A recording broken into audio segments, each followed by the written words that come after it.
क्या तुम लोग भी एडमिशन लेना चाहते हो विवेकानंद ग्लोबल यूनिवर्सिटी के बैचलर्स इन रेडियोलॉजी में, यानी कि रेडिएशन टेक्नोलॉजी में? तो थोड़ा समझ जाओ, क्योंकि ये डिग्री जो है आपको फेक दी जा रही है यूनिवर्सिटी की तरफ से। पॉइंट वाइज बातें करूंगा, पर सबसे पहले आपको कुछ नॉलेज देता हूँ।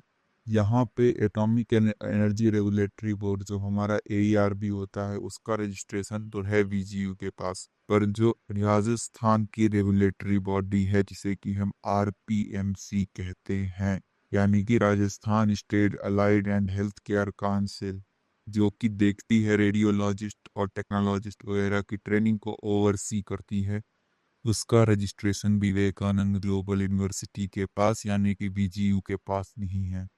यानी कि अगर आप यहाँ से बैचलर्स इन रेडियोलॉजी कर रहे हो या रेडिएशन टेक्नोलॉजी कर रहे हो, तो थोड़ा संभल जाओ। होगा क्या, आप 4 साल तक करोगे, अच्छी खासी फीस दोगे, पर अंत में आपको कुछ भी नहीं मिलेगा। मैं ये बात इसीलिए बता रहा हूँ क्योंकि हमारे जो सीनियर्स हैं, उन्होंने ये किया था, और उसके बाद भी उसका जो RPMC से रजिस्ट्रेशन नहीं था, उसके कारण वो राजस्थान के अंदर जो भी सीट्स थी उनमें एलिजिबल नहीं थे, या उनमें फॉर्म भरने के लिए उन एग्जाम्स में एलिजिबल नहीं थे।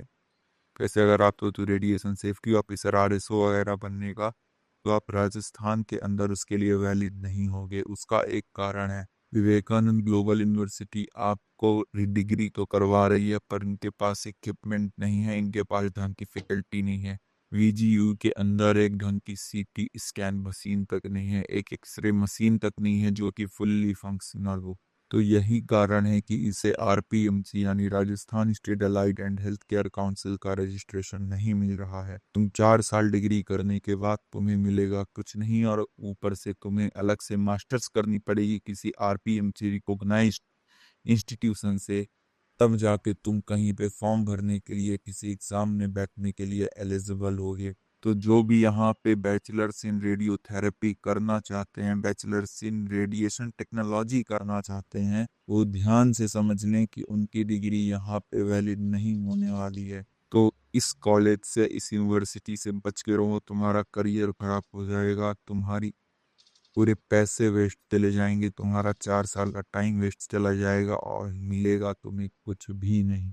बाकी एट द एंड तुम्हारी मर्जी है, जो सच मुझे बताना था मैंने बता दिया।